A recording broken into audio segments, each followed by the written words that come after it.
So now we're going to show an example of the do-while loop. Yes.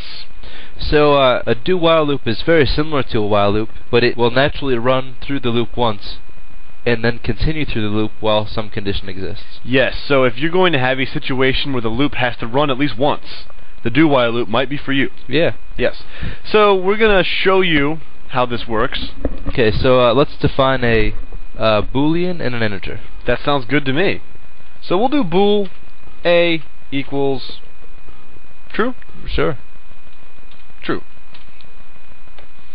And then int b Equals 0. equals 0.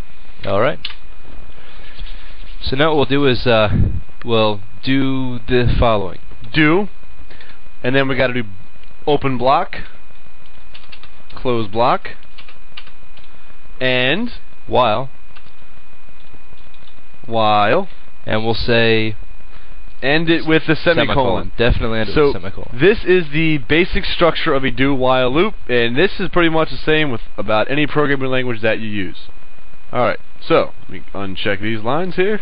Okay, so what we'll do is we'll increment b by 1 Inside the do-while loop? Yep. So right here? Yep. b plus plus? Yep. And after you increment, we'll output b, cout b, and Okay. right before we increment b, we'll say if b is less than 10, and then on the next line we'll say a is equal to false. Let me change that to if so long as b is greater than 10. So this will keep incrementing b up until it hits 10. When it hits 10, a becomes false.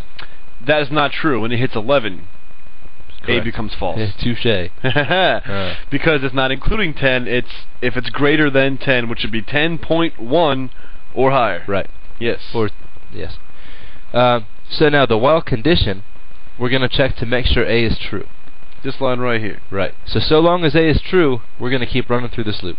We can actually write this, while a. Yes. Instead of writing while a equals true, we can write while a. So this is basically saying while true, while true, while true, while true. Right. So if it's false, we can actually do the opposite here. If we could do while not a, Right. which we're saying if it's not true. Right. But see, now we're going to check to see while this condition is true, rock and roll. So let's predict the output before we run this real quick. Let's start from the do, and we'll go all the way down to the while. I just like using the red highlighter. Yeah, it's kind of nice. Yeah. So let's start with this block of code. Brian, talk to me from the top. Okay, so we'll start out, a is true, b is 0. So we'll run through this once. Is b greater than 10? No, it's not. Skip that line, increment b. b is now 1. We'll output b, and since a is still true, we'll do it again. And so now b is 1. It's not greater than 10. Keep going, keep going, keep going. Now let's say b is 11. B is now 11. Print out 11. Print out right.